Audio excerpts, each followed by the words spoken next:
Hey guys, how's it going? I know that not everybody's going to be able to get a PlayStation 5 this season, including myself, because I missed the pre-orders.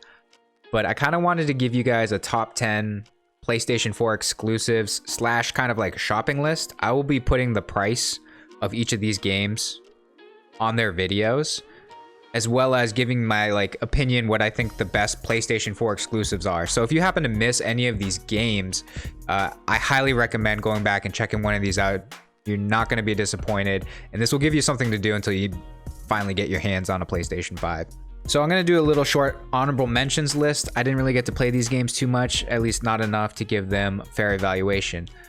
Not in any order, we got Persona 5, Shadow of the Colossus Remake, Last of Us Remastered, Bloodborne, and The Last Guardian. Again, I'm going to preface this is my personal top 10 PlayStation 4 exclusive list. If there's a game not on here that you think should be on here, let me know in the comments below. I'm kind of actually interested. Coming in at number 10 is Days Gone. I really want to focus on the fun aspects of games, and Days Gone gets really fun in the mid to end game when you start picking up automatic weapons that you can use against zombies, and you are fighting hundreds upon hundreds of zombies at any given time. It's a survival game with little RPG elements mixed in. Coming in at number 9 is Uncharted Lost Legacy. Like all the other Uncharted games, it's an amazing story and visual experience. The only thing really lacking for me, and the reason why it's so low on the list, is because it's missing the Nathan Drake effect, I guess. Coming in at number 8, and the whole reason why I bought a PlayStation 4 console in the first place, is Final Fantasy VII Remake. This is an RPG game. They did intend to remake it from the original Final Fantasy VII, and it covers the first disc of the original game, but it also goes off script. And when it does go off the original script and drawing in the margins or writing in the margins, it does a beautiful job. Everything is cohesive, makes sense. I enjoyed it a lot. It is a complete 40-hour game. I was just personally looking for a 400 to 500 hour game. I was looking for the entire Final Fantasy VII Remake, but I am also looking forward to Disc 2 in the future. Go check this one out, it's pretty good too. Number 7, Detroit Become Human. This one kind of took me by surprise.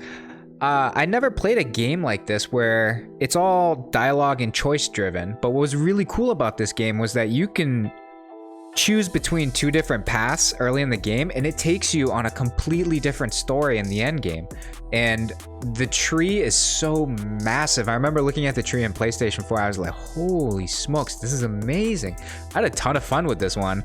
It's definitely a unique experience. This is something I've never experienced before, and it makes my list. Coming in number 6, Ghost of Tsushima. Do you like feudal Japan? Do you like samurais? Do you like fighting with swords? Do you like really cool freaking graphics and good gameplay? Check out Ghost of Tsushima. This is the last game that I streamed to its entirety, and man, it was fun the whole way through. Even after completing the main storyline and being in the post game before New Game Plus, there was still a ton more stuff to do, collectibles.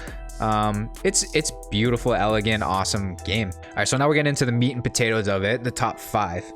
Little shout out to PlayStation.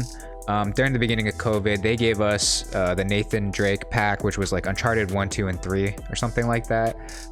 It really piqued my interest in the Uncharted series. I had never played it before, so I ran through it in order: Uncharted 1, 2, and 3. And then coming in at number 5 is Uncharted 4. Beautiful game. Uncharted's always AAA, A+ games. Great story, great gameplay. Compelling characters, great voice acting. Everything's great about this game. I'm just a little bit late to the party, I think, playing Uncharted 4 in 2020 dates it a little bit, so it's a little bit lower on my list. Some people have this higher on their list. Coming in at number 4 is Last of Us Part 2. Political motives aside, this is a freaking amazing game.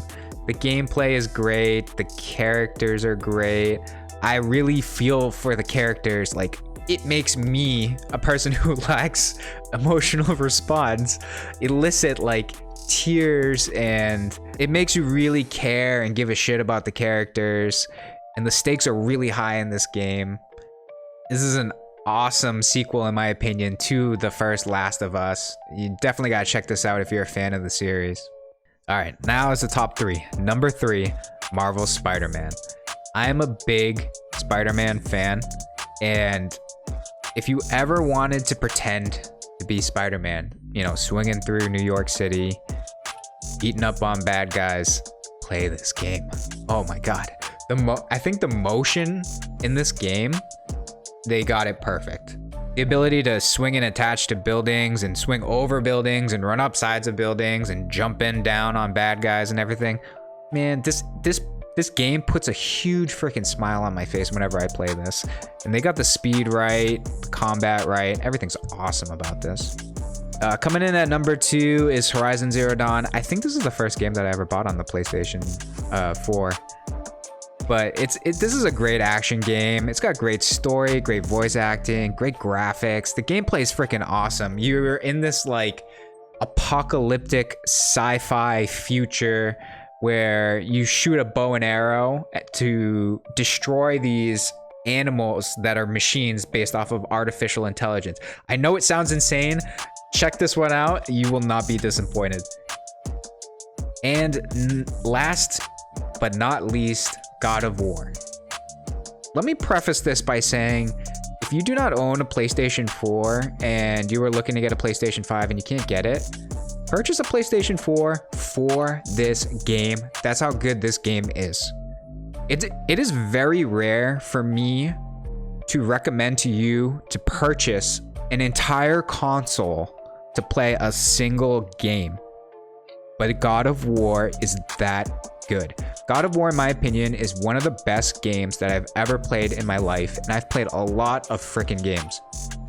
It's really difficult for me to explain how good God of War is. I could use all the like normal adjectives like amazing, beautiful.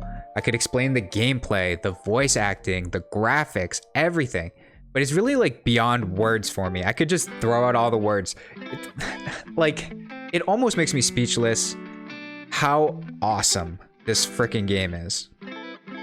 God of War is like an experience you kind of have to check out for yourself. I don't really want to explain it to you. It's almost like art, right? It's almost like you interpret art differently, but this is a masterpiece, this video game. Like, I consider God of War the best game out of the bunch. I don't care if you play any of the other games. The other games are great, don't get me wrong, pick them up, but God of War is hands down the best game on this list. If you have to pick one, play this game. Buy a used console or something. Try to get your hands on this holiday season if you can't get a PlayStation 5. So I hope this guide, this kind of like top 10 PlayStation 4 exclusives combined with, you know, like a shopping list kind of thing. If you're not able to get a PlayStation 5, like I'm not going to be able to get a PlayStation 5. I hope this helps you out in some way. And I hope you guys have a good holiday season. And I will catch you guys later. Have a good one. See ya.